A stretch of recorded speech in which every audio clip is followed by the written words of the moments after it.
Welcome to A Pair of Bookends, the book club you can carry anywhere. I'm your host, Hannah MacDonald, and I'll be bookending the conversation with some of the most exciting voices from the bookish world. Welcome to a very exciting bonus episode, also known as Bobby's Back.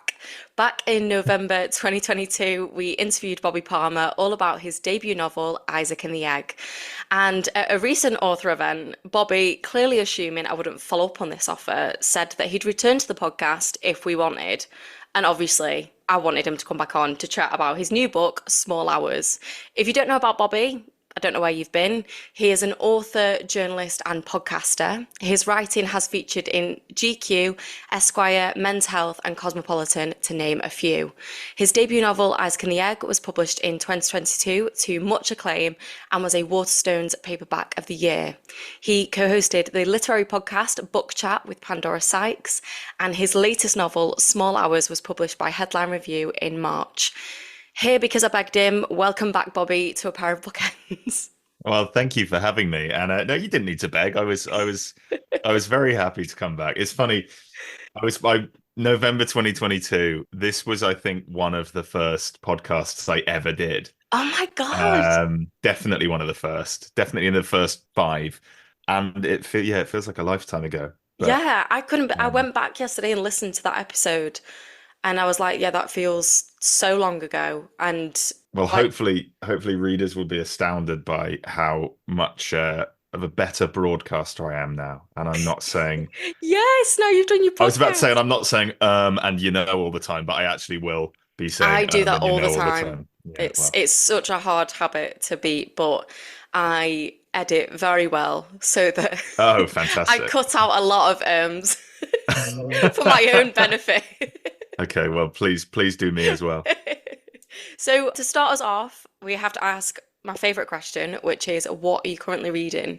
So I've been reading loads of stuff recently I've been doing loads of events. So I always like to try and read the books by the other authors I kind of appear with. And I've been reading loads of stuff for research and what I'm writing. And recently, because the book publication madness is kind of over, I've actually had a chance to read some things that I actually just like the sound of, and I'm reading one of those at the moment, which is a new book by Benjamin Myers called Rare Singles. He's incredibly prolific. He wrote Cuddy, he wrote The Perfect Golden Circle, The Gallows Pole, all this stuff, but I've never actually read any of his books. I've been like a kind of an admirer for a long time without ever actually reading the books, so I'm reading Rare Singles. It's kind of not what you'd expect from him. It's like an old soul singer in America gets an invite to come over to Scarborough, and like a super fan wants him to play at like a festival in Scarborough. Oh my God, he's never left the US, and I can't really tell if it's going to be a romance or if it's just kind of a friendship story, fish out of water story. But it's really sweet and very gentle, and I'm really enjoying it. I love that. I've not read any of his work either, so I feel like that might be a fun place to start. Well, I've got Cuddy on my shelf because that sounds really up my street. It's about St. Cuthbert, but it's told in like loads of really wacky, strange ways. So I'm actually going to read that next. So I'm on a bit of a Benjamin Myers kick. You love a bit of weird and wonderful, don't you? I do, yeah. But then Rare Singles kind of isn't. But then I guess the fact that it isn't kind of is, because you expect it's so unexpected, so left field from him. But yeah, it's good. Oh, I'm excited for this. Let's get into your book, Small Hours. Before we do, have you finished your book tour now? Or are you still going? Yes, I finished. I feel like you've been doing this for ages. Yeah, me too. Trust me, it feels longer for me.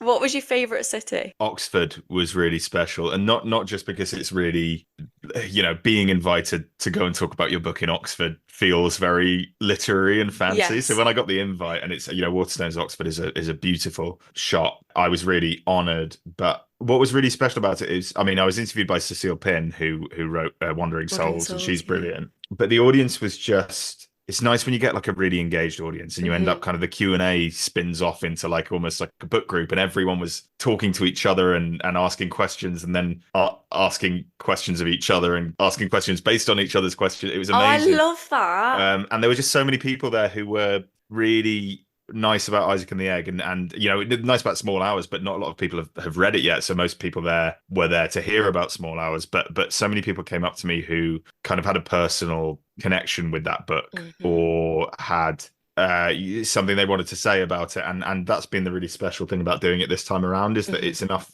Isaac and the Egg only actually came out in the first place like a year and a half ago, Yeah. but it is enough time for people to have read it and read it again and annotated it and formed a bond with it and shared it with their friends and their families. So hearing from those people is amazing. And then probably the other favorite event was the one that kicked off the whole thing, which feels like months ago. It was about 6 weeks ago. It feels like years ago.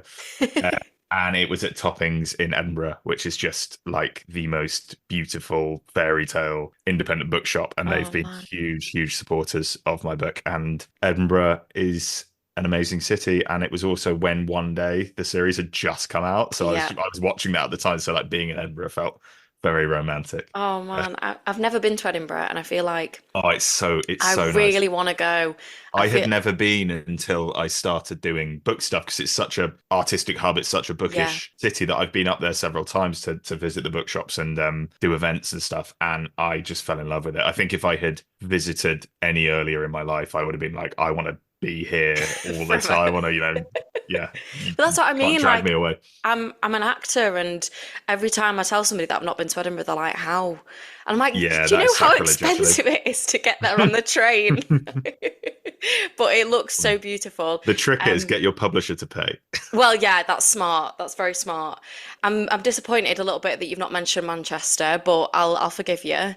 Um, Manchester was also great. Manchester, thank but you. I did not to sound pompous, but I did so many events, and they were just all great. It's the big privilege, I think, of being an author, and it's something you really don't expect before you set out. Is getting to go to all these cities, and in every city you have such a different audience, and it's always so special. But yeah, Manchester was a week one. I think Manchester might have been I think Manchester was after the night after Edinburgh, sandwiched between Edinburgh and Leeds. Yes. I did Waterstone's Trafalgar Square as well. That was really cool. That Oh was very, man, very cool. unreal. It's been great. It's been so much fun. Yeah, you've been gallivanting everywhere. It's been Yeah. it's been fun to see on your Instagram like all your little adventures.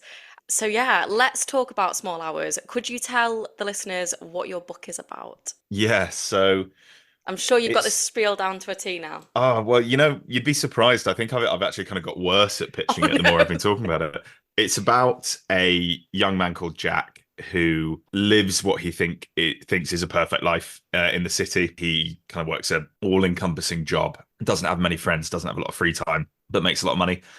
And his life just kind of falls apart over the course of one day, and that's what begins the book. So he loses his job. He gets a call from his sister saying that his mum's gone missing, and he meets on the common near his flat an injured fox, which, in a kind of rare act of selflessness, he helps. And the fox turns around and says thank you. And from there, things kind of get weird. He goes back to the countryside for the first time in a long time and has to kind of reconnect with his dad, who he doesn't have a great relationship with. But obviously, because his mum's gone missing, he kind of needs to be there. So Hmm. really, at the heart of it, it's a story about a father and a son and a fox. But on a kind of wider level, I wanted to write something about the pace of the modern world and the selfishness, I think, of being someone in the modern world, and that set against the natural world and the kind of older world of what's around us and communication and the people around us and family and all that sort of stuff. So what are your publishers saying when you come to them? You're like, right, I've got this character who's at a pivotal point in their life, and there's going to be an egg. And then this time you're like, there's a man at a pivotal point in his life. There's going to be a fox, and I he can tell talks. you, I can tell you what they're saying is for book three, you're not allowed to have any furry talking sidekicks that But kind I of love them so much. yeah. I think two is okay. I think three becomes a gimmick, right? So Can we not have like something planted somewhere so that like I'll readers sneak that one know in. your Yeah. style will Well, find it? I'm writing a third book at the moment, and there is a I'm writing a dog character who is very integral, but he doesn't talk. No. That would be very fun. But why the fox? I think so. The book started as something quite different in that I wanted to write a book in which I wanted to play in the same way that Isaac and the Egg kind of puts a grown-up spin on the E.T. story. I wanted to play with the what I felt like was this kind of collective regression we were all having to Beatrix Potter and A.A. Milne and all these kinds of stories. You know, everyone was going mad over Paddington and Peter Rabbit, The Boy, the Mole, the Fox, and the Horse. And I think these are very comforting stories of the British countryside and of British countryside animals, but also quite whimsical, you know, so knowingly whimsical and Yeah. twee. So I was like, it would be really fun to take that idea and put it in something quite a bit like Isaac and the Egg, something quite grown up, something quite dark in ways, and something with a bit of grit. And that's where the fox came from, because the fox, you know, it acts a bit like the Fantastic Mr. Fox, but it still eats dead baby birds and cigarette butts. The original idea was that there'd be loads of animals and it would be kind of filled with talking animals, and it just didn't work. Oh no. So the fox was the constant. And there's two reasons for that. One of them is because the incident on the common with the fox that starts the story actually happened in real life. It didn't talk to me, but I did during the first lockdown. I was living in South London, and I was out for my government sanctioned daily walk. God. And this fox, really badly injured fox, kind of stumbled out of the bushes across my path, and I looked at it and I kind of thought, oh, someone needs to help this fox, and there was no one else there. So I was like, right, okay, well, so I called the RSPCA and they asked me if I could like prod the fox to see if it ran away, and it's just this like bizarre series of events where we had to corner it into a driveway and then wait for the van to come and pick it up, and it was hours with this fox, and then it just went away, and then normal life resumed, and it was so bizarre that I was like, I just knew I had to write about it. So that was I've like, never been that close to a fox. What yeah, was it but like? and it was in the day as well, so it was, I mean, it was bizarre. It felt like something from a different world, something that shouldn't have been there, and that was kind of the other reason that I knew the fox would be integral to this story of the old world versus the new world, the real world versus the kind of magical world, because the fox, it exists in that between space. Like, you see them all the time, but you always go, oh wow, a fox. Yeah. You don't do that with pigeons. No, You don't do it God, no. with I've run squirrels away and from them. rats. Yeah, exactly. So there's something about foxes that still feels magical even when they're quite everyday. And they also really bridge the gap between the city and the country, because all our knowledge, the way we picture foxes, there's two different ways and they're totally different. We see the fox of the countryside, the kind of the hunted fox, the Fantastic Mr. Fox, the thing in the woods. But then we also know the fox as the city creature, the kind of scavenger, the dirty thing that lurks behind bins. And those, it feels almost like two separate animals, but they're the same thing. Mm-hmm. So I knew it was this bridge, and I knew that it would perfectly bridge the city side of my story and the country side of my story, but also the father and the son who kind of sum up and embody those two sides of the world. Are you from the countryside?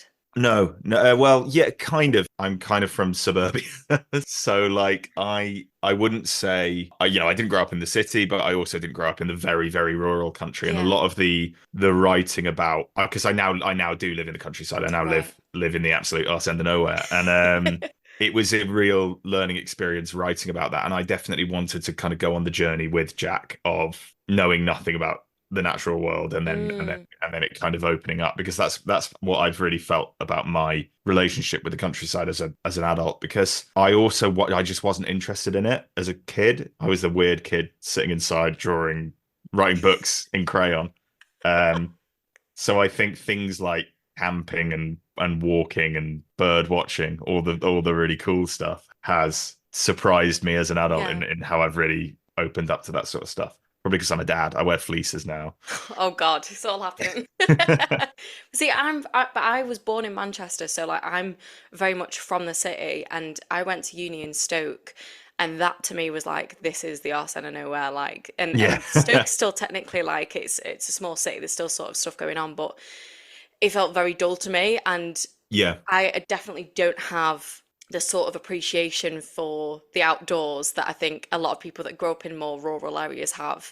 Yeah, see, it's funny because I grew up 25 minutes from the centre of London, so there are fields around me, and there is wildlife. But my wife is from the Lake District. She grew up in Cumbria, so her childhood was kind of throwing herself out of trees and into streams, and always being kind of mud bathed in cow shit and stuff. So That is such a gorgeous place to be from, I though. know, I know, and I think she because of it has this kind, and she doesn't live obviously doesn't live there anymore, and I think has this real deep yearning for the countryside. So it was us coming together. We lived in London. She was always kind of yearning for the countryside, and we've ended up moving out to the countryside. And I think I really gained that appreciation through her because I was very much someone who didn't like her. I don't like didn't like getting my hair wet and stuff.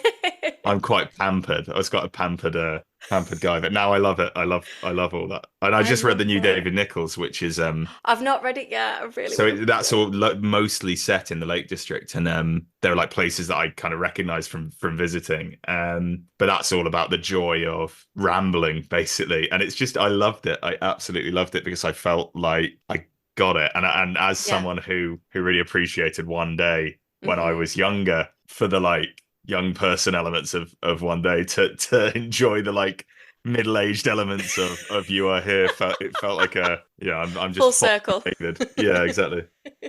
Well, there's obviously a lot of nature writing in Small Hours, as we've probably hinted at, but it is like so beautiful and it does give you this new appreciation. Like, I finished the book yesterday and then went for a run and like made myself go down this path that I'd not been down before where I could see like all the fields and all the animals and I was forcing myself to like really look at everything around me because your book had made me like go, oh, I actually don't properly take in the outdoors. I don't take in, animals and nature and all the rest of it. Did you have to do much research around nature writing? Did you get yourself outdoors more in order to write that stuff? Like, how did that work? I should say I think that's kind of the I'm glad you said that because that's kind of the point of the book. I think is like I didn't want it to be a book about everyone should move out of the city and go to the countryside. I think so much more of it is about even in the city stopping and looking around and realizing that there's this whole other world beneath that you might not have noticed, the kind of the bats roosting under bridges and Mhm. the falcons that live on top of the skyscrapers.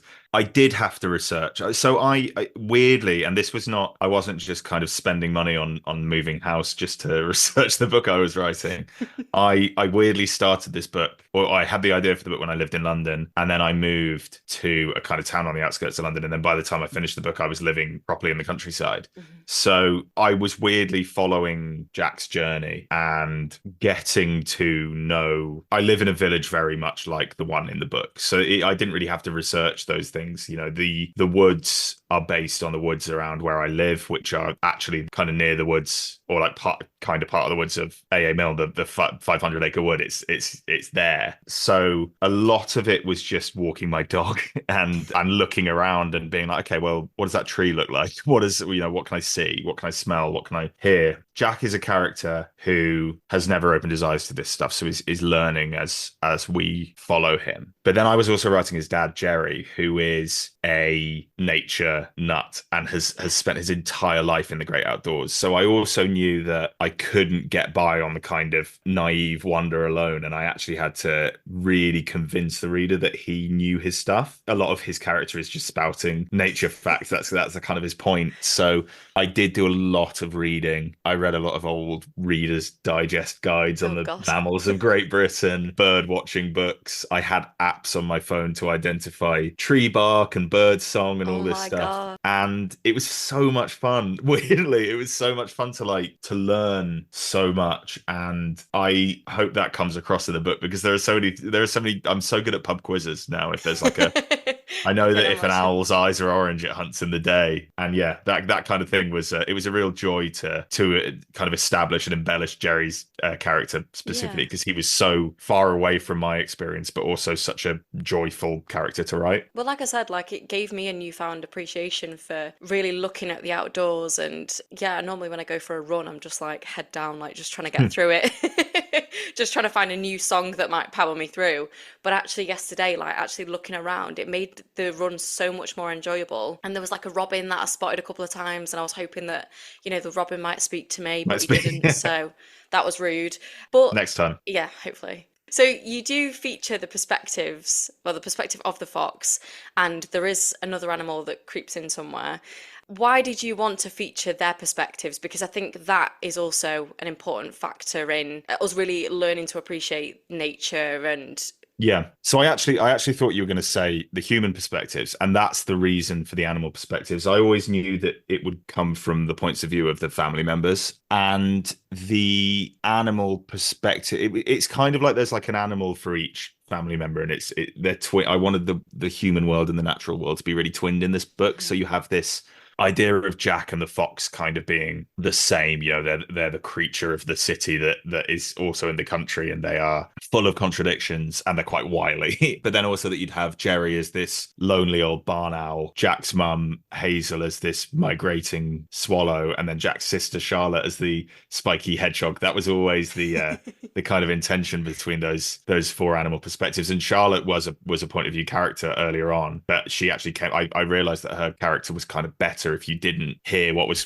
going on inside her head and you only really saw her through Jack's eyes. It was actually quite important, and that would be a spoiler to say how that develops, but that was quite important to her. I always the fox sections, which are the main animal perspective, I always had them to an extent, but they became more important as the book as I went on writing the book, because I realized that a lot of because the story is told through the point of view of the family members, and because they're all so biased, I wanted there to be an outsider perspective that could look at this family and the way they interact, especially the way Jack and his dad interact, and kind of give an unbiased perspective, but also a perspective that says, like, why do these two men not say what they actually want to say? Why are they so stubborn? Why are things so difficult between them? So partially it was a plot device, really, but then also I liked the idea of you being able to follow the fox on its day to day in the city and learn what a fox is like in the city, and what a fox is like in the country, and what a fox is like in the wild. I spoke to a great charity, one of my favorite charities, called the Fox Project, which is based near where I live, actually. And they are the people who rescue the foxes that need rescuing, both in the city and outside of it. And they just taught me so much about what,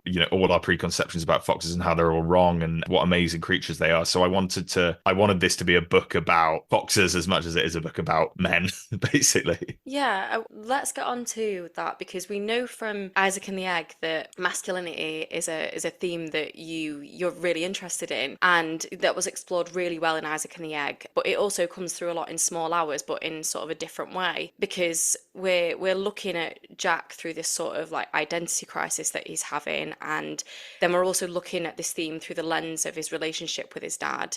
What inspired their dynamic? I think Isaac and the Egg was both books are kind of books about how men don't talk, but in Yes. different ways. So Isaac and the Egg was very much about this phenomenon I'd noticed of how men in their late 20s and early 30s will tend to do the things that you're supposed to do. So find a life partner and think about marriage and think about babies. And in doing so, will just kind of drift from their friends and will start unburdening themselves of any of their actual feelings, their emotional baggage, only on their partner. So I kind of noticed that in myself and in my friends, and I wanted to ask the question, what happens if you lose your partner in that stage of life, and you then have kind of lost your friends as well, because they're all starting their own lives and they don't want to be bogged down by someone else's sadness. Who do you talk to? And in that case, it's a giant egg. So it was a story about loneliness, even when you have friends. And I think that's a very common thing with young men, and it's why there's such a crisis in young men's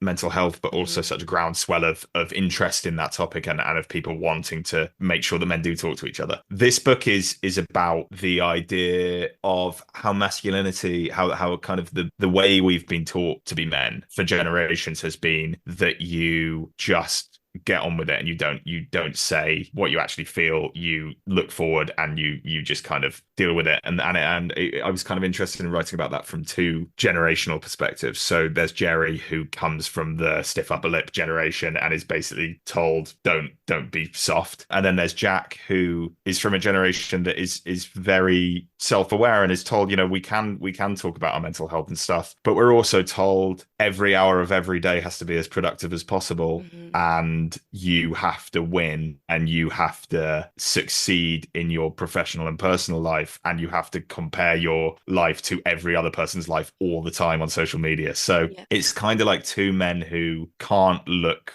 weak and can't say if they're unsure, and say if they're struggling, and say if they feel like they've made a mistake, or their relationship with their dad or their son hasn't panned out in the way they want it to. I think they both come from these different types of masculinity, but they arrive at the same endpoint, which is that they cannot connect. And that's where the fox comes in. In this case, it's less of someone to talk to and more of a conduit that would help these two very different, very stubborn men to talk to each other. They are very stubborn, and at times it's so frustrating to I read. wanted you to want to just bang their heads together You constantly. fully do. But there was a couple of lines that really stuck, like stayed with me. One of them is Jack saying, I come from a long line of men who don't know how to talk to one another. And then there's another section with Jerry, and he's talking about how his relationship with his daughter differs to how he is with his son in terms of like showing each other affection and that kind of thing, which I think is a massive thing in father and son dynamics, is showing affection. And it says, but his son, it was too late to start now. And that's obviously a really short thing, but it's so sad to say it was too late to start now. Like, no, it's not. Yeah. Well, I think that's the thrust of the story, and this this is kind of spoiler territory, but it's hard to talk about the book without talking about it. Is that Jerry has a memory condition, and it's getting worse. And Jack and Jerry have this years-long feud that's kind of come out of just general grievances, especially on Jack's side, that his dad was never a very good dad, not because he was mean, but because he just wasn't very present and he didn't really show affection. And Jack then kind of came to scorn his dad, and it just got worse and worse over time. But the point of Jerry having a memory condition is that he would start forgetting that there was ever a feud, or he would at least start forgetting that there was ever a problem in the first case, and then ultimately forgetting that he has a son, which is sad, but it also, I think, was important because it would bear this truth of when you start forgetting the reason behind something. I think it shows it for a feud like that. It shows it being as pointless as it can be and how much wasted time there has been on that. So that idea of starting too late, starting again, I think would be really important to both of those characters, because this is really a book about time and about wasted time, but about kind of making the most of the time that you have. You don't name Jerry's condition Yeah. in the book. Why was it important to you to not name the condition? And also, what did you kind of want to represent about what he's dealing with? Like, how did you want to represent that? So there are two similar things in this book. One is that I never name the geographical locations. So it's the city, the country, and the wild. It's Londonish, obviously, Yeah. because I was writing from that perspective, but I wanted it to feel like it was more a book about cities and countrysides and wildernesses than a specific city, especially because I didn't want to be like, oh, London sucks, because I don't feel like I miss London greatly. And I hope that comes across, especially in the Fox sections. But yeah, the other thing is that Jerry's condition isn't named. That was always going to be the case. Partially it was from a kind of artistic license perspective of being like, okay, if I don't write about a specific condition, it can act in the way that it needs to act for the plot. Mostly it was because I'm not an expert and I didn't want to be pretending that I was writing the definitive book on Alzheimer's, for example. And if there is a condition. So basically I knew, even though that was the plan, I also knew that I wanted it to be believable and be respectful and kind of not just feel like I'd thrown something in for the sake of it. So Alzheimer's is the closest thing to what Jerry is living with. And I worked with a brilliant dementia charity called Dementia UK, who gave me lots of advice. I drew on a lot of resources that are out there for how to write about conditions like that. And I also was massively inspired by the writing of Wendy Mitchell, who was a brilliant dementia campaigner who passed away really recently, actually. The idea was that I wanted to write about memory and masculinity, and it was probably the earliest things I knew about the plot. It would be the fox, and then a father and son, and the dad would be losing his memory. I knew I wanted to write from Jerry's perspective, and I knew from the earliest point that I wanted to portray conditions like Alzheimer's and dementia in a way that wasn't the way that they historically have been portrayed, which is that the person with the condition ends up being part of the furniture, or they're losing their mind, or they're a kind of embarrassment. And I think going inside Jerry's head was really important for that, because I wanted you to feel like his mind wasn't lost. It's blooming, it's blossoming into something else, and that there's still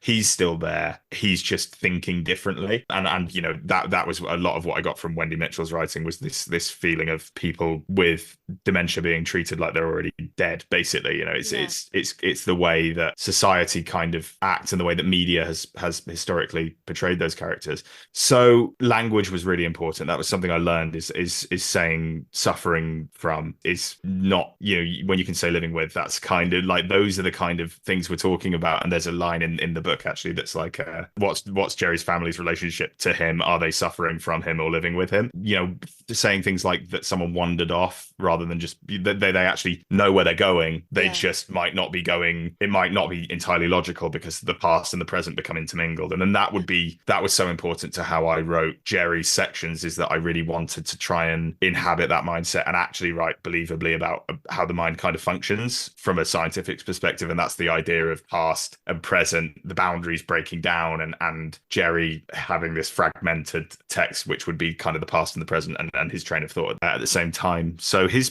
sections were like really fun to write, and I'm glad of that, because I think a lot of people say they're fun to read, and I like that about this book, because it's not, even if it is a book about dementia, it's not one that is really doom laden, and it doesn't use dementia as a plot device. I think it kind of hopefully does something more than that, because that's what I intended. I think it's so important that his perspective was in there, and I was actually really glad that I read this at this point in my life, because I lost my granddad a couple of months ago, and he was sort of deteriorating from the start of this year, and he'd had a fall last year, and his memory was just going, and we didn't quite know, like, we didn't know what the condition was. We didn't know what was really going on with him, because there was multiple things wrong with him, and he kind of couldn't really explain it to us. So he was in hospital for the first couple of months this year, and it was so frightening thinking that, because I was really close to him, and it was so frightening kind of going to him every day and not knowing if he was going to have forgotten me, or if, you know, he might not remember my name anymore. And there was like moments where it was like, "Hi, granddad," and he'd be like, "Hiya," and there was kind of like not quite recognition Yeah. there. And I'd be like, "Do you remember my name, granddad?" And then he'd be like looking at me for a second, and then he'd say my name, and the relief that I felt. So I think, in fact, I actually wish I'd read this book around that time, because it would have helped me to kind of understand what was going on in his brain. Yeah. Because it's not like that must have been so incredibly frustrating to him, but I was being selfish and thinking about myself and how frightening that was for me. And you do in those moments, you do think like, oh, I really don't want my granddad to forget who I am. Like, Yeah. so it was really important to read that. I wanted to speak about your style, because in both of your books you do have you cover some really serious topics, but you have such a playful style, and it's almost like, and I really hope you take this as a compliment, because it's completely meant as one, but it's almost like children's books for adults. Like, you're wanting us to kind of use our imaginations more, and you're wanting us to we learn some kind of lesson through your book, like these big life lessons, but yeah, it's done in this really playful way. Where do you think that style sort of comes from with you? I mean, I take that as a huge compliment, because Yeah, it's I meant as one. I take so much inspiration from children's books, and that's, to be fair, that's probably where it comes from. One of my favorite books of all time is Where the Wild Things Are. Now I have a daughter, I'm reading children's books all the time, and Are they're you brilliant. enjoying them more Um, than I am, yeah. Well, I mean, she doesn't have a clue what's going on. I could read a, you know, washing machine manual, and she'd be like, "Oh, cool." She's 8 months old. I think there's a real beauty to children's literature in that, like you said, it's all about imagination, and you can approach some really serious and heavy topics, but in a way that doesn't have to be bleak, and that can be filled with wonder. And you can say to a kid, "This is an egg and it talks," and they go, "Okay, cool." Whereas, you know, adults, we've put our barriers up, and we have to be sensible all the time. Writing Isaac and the Egg was the whole point of that book, was that it would be like a children's book for adults. The title intentionally sounds like a children's book for adults. The two main characters are a children's author and a children's illustrator. It's got all this, like you say, playful text in it, but all of that is based on the stuff you see in kids' books. The whole idea was like, can I take the darkest, worst possible thing that can happen to someone and make it fun and make it funny and make it filled with a strange kind of joy and optimism, because that's kind of how I see the world. And I think in our darkest moments we do laugh, we do make jokes, because how else would we survive? And the nicest thing that anyone ever says to me about my books is that they laugh and cry on the same page, because that's the whole spectrum of human emotion, right? So I think it was really intentional that Isaac and the Egg would be like a kid's book and would feel heavy but incredibly light at the same time. And I'm so overjoyed that it has spoken to so many people, and that it worked, because it was a gamble. It was a really strange book to write, and a difficult book to follow for that reason. This book similarly does a lot of the same things, because I guess that's as an author, you never know what your style is, and people kind of tell you what your style is, but I guess that's my style. But then also I was once again really inspired specifically by children's books. I was writing characters from Roald Dahl and Beatrix Potter, but putting them in once again into an adult story. And then style-wise in this, I guess the style in this, it's more kind of poetic, I guess. Like I'm not a poet, but it felt like what I imagine writing poetry is, a bit like that kind of, it's more verse like. And I think it was coming from that place of wanting to, it being inspired by, yes, those children's books, but also kind of nature writing and wanting to write about the wild in a way that works. But it was fun, I think my taste in books is, I like to open a book and it not look like all the books I've read before. You said at the start that I like weird stuff, but I do. My reading tastes are very left field, or not very left field, because I read a lot of like very popular fiction, but I'm talking about stuff like Max Porter, George Saunders, Jennifer Egan, where you can read A Visit from the Goon Squad and it is a brilliant novel, but it's also got 50 pages which are a PowerPoint presentation, and you can go like, okay, I'm in. And I love that. I love when a book can really, like a kid's book, bring you into its world to such an extent where you are willing to kind of be led along and taken to some strange places by the author. Yeah, I mean, both your books, they're not formatted in a traditional way. Yeah. And I absolutely love that, because I do think it makes it a much more like immersive experience. I think that's the right word. Yeah. Well, that's nice to hear. I think the art director at my publisher probably has a mini kind of episode when a new manuscript of mine lands, and he's just like, oh God, what's this going to be like this time? And going forward, I think I'm always going to be doing some stuff like that. I don't think I could ever write a conventional, book that looks like a normal book. I mean, it sells, so like Yeah, your well, books have yeah, done hopefully. really well. So I mean, So far. hopefully. But you've hinted a couple of times at a new book. Mhm. So what are you allowed to say about that? So, well, it's not got any talking eggs or talking animals. I can say no talking breakfast food. But there is a dog. There is a dog, but it doesn't talk. It's a romance. I've wanted for a while to write a big soppy love story, Oh. which is what I'm doing. But I also, like I said, I'm not particularly interested in writing something that's like very straightforward. So I'm bringing the fun and the strangeness in through the way it's told. So it's kind of a love story that goes on for many, many years, but it's all told from the point of view of passers-by. So people who have Gosh. glancing interactions with the two main characters. You never go inside the two main characters' heads. So it's so much fun to write. I'm loving it. I'm That's actually really, incredible. really surprised. I've really surprised myself with how rapidly it's progressed, because I started writing it just being like, oh, well, I should think about book 3. But then I've just enjoyed writing it so much that I'm barreling through. I was very worried when you said you were writing a romance. I was like, you're not going to write something traditional. Are we going to Where's get to the the end of the weirdness? book? And that, yeah, I was like, is one of them not going to have been alive for the whole Yeah. time? But He's then a you said robot. passers-by. So yeah. But because you said passers-by, I felt slightly relieved. So I'm very Cool. much looking forward to that. When is there a timeline in mind for this, or we've just got to No, wait? because I have to get a book deal for. That's so So fair. That's so I fair. have to first we just all have to hope that A, I finish it, B, it's any good, and C, that my publishers are on board. But hopefully maybe a couple of years down the line. I have no doubt it'll be very good, and I'm sure somebody will swoop it up after these 2 books. Shall we get into a quick fire round? I love a quick fire round, yeah. Yay! I'm very excited for this. Okay, best book you've read this year. Um We're oh already failing. God. Wait, I've got, you know what? I have them all. I keep a note of all the books I've read In your in my notes app. phone. This isn't very quick fire of No, me, is it's it? not. But you have to. I don't want to say You something have and to be get like, it oh, right. I should have said this other one. Okay, I read His Bloody Project by Graham McCrae Burnett. So he's a Scottish author. I love the book of his, which I think was Booker longlisted a couple of years ago, called Case Study. His Bloody Project it's about his own ancestor who committed a really gruesome murder in like a little Scottish village a couple of hundred years ago. And it's pieced together through court reports, interviews with local villagers, the murderer's own confession, stuff like that.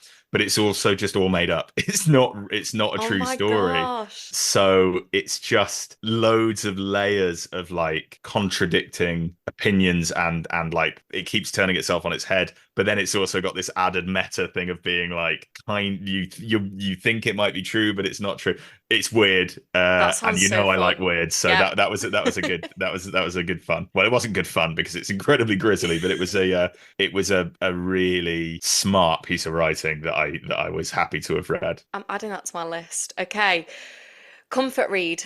Oh, like of all time. Yeah. My favorite ever book is Mrs. Dalloway by Virginia Woolf, and I always go back to it, even though it's not a particularly comforting book. It's quite like morose, but I just love the way she writes, and I love going back to that. And then I've already mentioned One Day, but David Nichols is the ultimate comfort author, so I could always go back to him. Last time I interviewed you, I hadn't read Mrs. Dalloway, and now I have, and I didn't love it. And I was so Oh no, scared to no one. say You know this to you. what? I always tell people to read it, and they always go like, "Yeah, I didn't like it," and I'm like, Oh "Right, okay." no. I That thought it happens was so it's often so with books I clever, like. but Yes. it's yeah, it just complete I got so lost. I mean, it does read like it's written over 100 years ago, which Yeah. I think, is it written? Yeah, I guess it's written almost exactly 100 years ago, but it Yeah. does read like that. And I do I've tried to read War and Peace so many times now, and just given up so many I times don't that, think I'm gonna bother. yeah. You know what I should say for my comfort read though is Where the Wild Things Are, because that's one that I Yes. and a new contender in my favorite kids book category is Oh, the Places You'll Go by Dr. Seuss, which is just Oh. brilliant. I was working in a school last year and I had so much fun, like way more fun than the kids were having picking out what book I was going to read to Yeah, them. And they were like, "Can we pick?" And I was like, "No, yeah. I'm choosing." That one has a great line that's like, "You've got brains in your head, you've got feet in your shoes, and you can go any direction you choose." And it's just like, Oh it my God, makes I you really feel like love you can that. conquer the world. I love it. So good. Okay, if someone has read your books and wanted something similar, who you recommending? Ooh, that's a great question. I mean, I'm hugely influenced by Max Porter, and I love the stuff that he does with typography and different voices and kind of strange ways of writing. So I'd recommend him. I would also say if you like books about lonely men, Karis Davis does incredible. She's got kind of a trio of books which are not connected to each other but seem quite similar. They're all very short books. They're called West, The Mission House, and Clear, which just came out. But West specifically, it's about a widower in the kind of Wild West era who just leaves his house one day to go and try and find the biggest dinosaur skeleton of all time in the frontier. How And do it's you just a find deep. these books? I don't know. I literally couldn't tell you. I think I scan the papers and I scan Twitter, and if there's something that sounds remotely bizarre, I'm like, yeah, I'm I'm in. in. I'm in.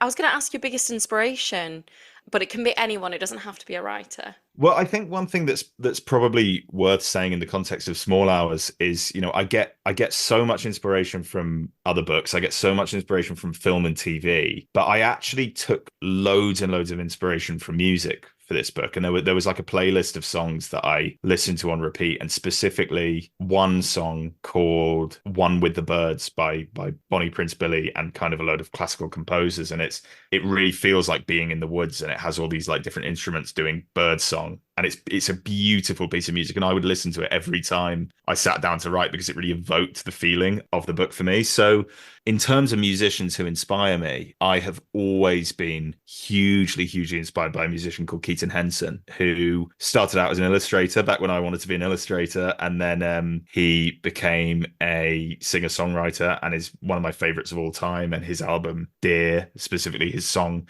I'd recommend watching the video for his song Small Hands, because that's like small hours in a music Oh, video. It's like it's all puppetry. It's amazing. So now he's an incredible classical composer now, and he composed the soundtrack for Supernova, the film with Colin Firth and the Stanley Tucci. So he's one of those people. I love polymaths and people who cross boundaries, and Johnny Flynn is another massive inspiration of mine, because a lot of his music I listened to while I wrote this book. But he's also a brilliant actor. He also read the audiobook of Isaac and the I was Egg, gonna if you want to check it say. out.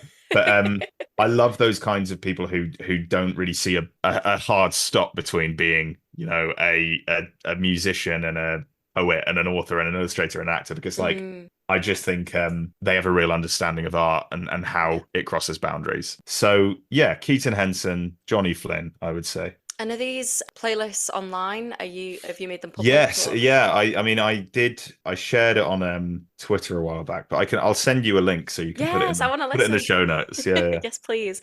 Okay, what do you need in order to get writing? Coffee. Nice. Black, very Black. strong, very black coffee. Love that. Favorite place to write? I love writing on trains. I really love writing on trains. I actually write better kind of not at home. Anywhere but my desk, I can write really well. But I think specifically the train from London to Edinburgh, where you go, well, because it's long Yeah, first, but also, you go past the Angel of the North and Durham Cathedral, and then you spend like the last hour or two on the Scottish cliffs over the sea. stunning. I think it's just the nicest place to write, although I do get distracted by the very nice scenery. Yeah, I would as well. A book that you can't stop thinking about. Oh, good question. I would say the Ministry of Time. Do you know what? I had a feeling you were going to mention that. It's very me. Yeah. And to be fair, when you said something I'd recommend to people who like my books, I think that's a good one, because it does kind of blend a very human story with very weird, like a very weird concept, which is brilliant. I can't stop thinking about it, partly because it's absolutely everywhere. Yeah, So I that's keep fair. hearing about it. And it has But a gorgeous also, cover as well. it has a gorgeous cover, but it's just such a good idea. It's about a woman who works at a government department where they like bring expats from the past, like through time travel to the present day, and she ends up in a relationship with Commander Graham Gore, who was on the Terror expedition in the which kind of went missing in the Arctic in the 1840s or something. And it's one of those books that has a really high concept, and then you think, oh, they're not going to pull this off, and then she just executes it so well. It's so funny and light and believable, and it you can tell it was a joy to write, and because of Mm, that, it's a joy to read. So I really enjoyed it. I mean, I think it just became a Sunday Times bestseller yesterday. It's already everywhere, so you don't need me to talk about it. But I I mean, think I also can't stop thinking about it, because I loved the TV show The Terror, which inspired, I believe, the book. I think she first saw that and saw Graham Gore as a character in that, and was like, I'm going to write him into my book. But that's a show which is also based on a book that I haven't read. It's like horror. It's all about this Arctic expedition going missing, and I have not stopped thinking about it since I watched it last year. It is really affecting and really, really good. So yeah, I'm that really book and excited that to TV read show. that. Okay, what can I finish up on? What was your favorite book chat episode? Oh, that's okay. Well, I mean, it was Bridget Jones's Diary and High Fidelity, Nice. which was just so much fun to talk about. And it was so much fun to read. I had never read either of those books. Hmm. And to read Bridget Jones within the all the context of Bridget Jones, and then to also read High Fidelity as a man of that age who remembers the lads mag Mm, era, but is kind of 15, 20 years removed from that. It was really fun to talk about. But then we talked a lot about books that I had never even had any knowledge of. And I remember in our first episode we talked about